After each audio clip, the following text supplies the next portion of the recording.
인종적으로 사우스 아프리카는 나라이다. 깊이 분단된 나라. 스포츠는 도움을 주어왔다. 부수는데, 허물어뜨리는데 이 분열을 적어도 부분적으로.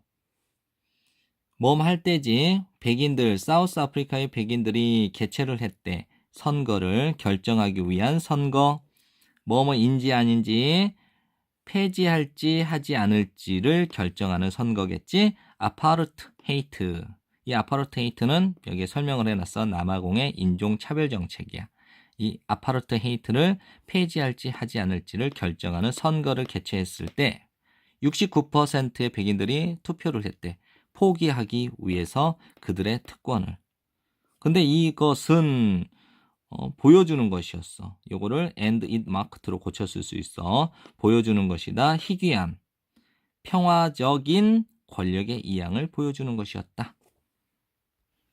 한 가지 이유는 이러한 우호적인 투표에 대한 한 가지 이유는 이었다. 사우스 아프리카의 대통령인 이 사람의 경고였다. 이 경고가 무엇이냐면 동격이니까 그 조치를 통과시키지 못하는 것은 실패하는 것은 되돌릴 것이었지. 그 나라를 고립 상태로 사업과 스포츠에서.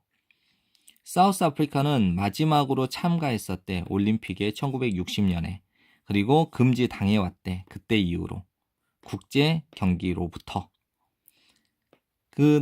사우스 아프리카의 아파르트헤이트의 인종차별 정책은 만들었다는 거야. 그 사우스 아프리카를 따돌림 받는 국가로 모든 면에서 정치에서 스포츠에 이르기까지 30년 동안.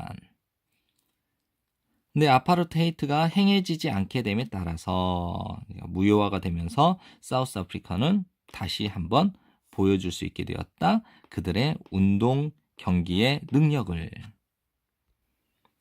이것은 이었다. 설득력 있는 논거 많은 백인들에게. 이후로 사우스 아프리카는 허용되어졌다. 참가하도록 올림픽에. 그리고 다른 세계적인 경기들에. 특히 럭비. 근데 이 럭비는 매우 중요해. 그 나라의 사우스 아프리카의 국민들에게.